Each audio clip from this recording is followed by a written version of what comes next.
Hello, listeners. We are back, and I'm going to continue reading Ikigai. We'll start with the first chapter, The Art of Staying Young While Growing Old. Isn't it necessary for everyone? The art of staying young while growing old? Okay, let's see what's there in it. What is your reason for being? That's quite a tough question. What is your reason for being? According to the Japanese, everyone has an Ikigai, what a French philosopher might call a raison d'etre. Sorry, I don't know French. I try to, whatever I have learned from my son. Raison d'etre. Some people have found their Ikigai while others are still looking, though they carry it within them. Our Ikigai is hidden deep inside each of us, and finding it requires a patient search. According to those born on Okinawa, the island with the most centenarians in the world, our Ikigai is the reason we get up in the morning. Ikigai is surrounded by passion, profession, vocation, mission. What you love, what you are good at, what you can be paid for, what the world needs. Whatever you do, don't retire. Isn't that great? Whatever you do, don't retire. Having a clearly defined Ikigai brings satisfaction, happiness, and meaning to our lives. The purpose of this book is to help you find yours and to share insights from Japanese philosophy on the lasting health of body, mind, and spirit.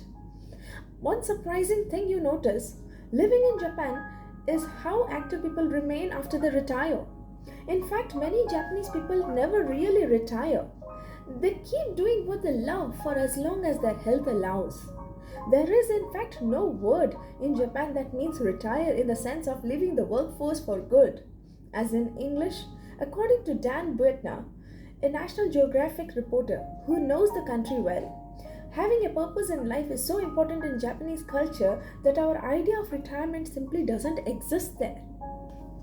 The island of almost eternal youth. Certain longevity studies suggest that a strong sense of community and a clearly defined Ikigai are just as important as the famously healthful Japanese diet, perhaps even more so. Recent medical studies of centenarians from Okinawa and other so-called blue zones, the geographic regions where people live longest, provide a number of interesting facts about these extraordinary human beings. Not only do they live much longer than the rest of the world's population, they also suffer from fewer chronic illnesses such as cancer and heart disease. Inflammatory disorders are also less common. It's a blessing, isn't it? Many of these centenarians enjoy enviable levels of vitality and health that would be unthinkable for people of advanced age elsewhere. Their blood tests reveal fewer free radicals, which are responsible for cellular aging, as a result of drinking tea and eating until their stomachs are only 80% full.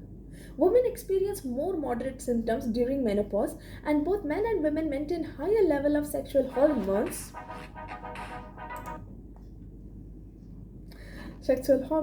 until much later in life.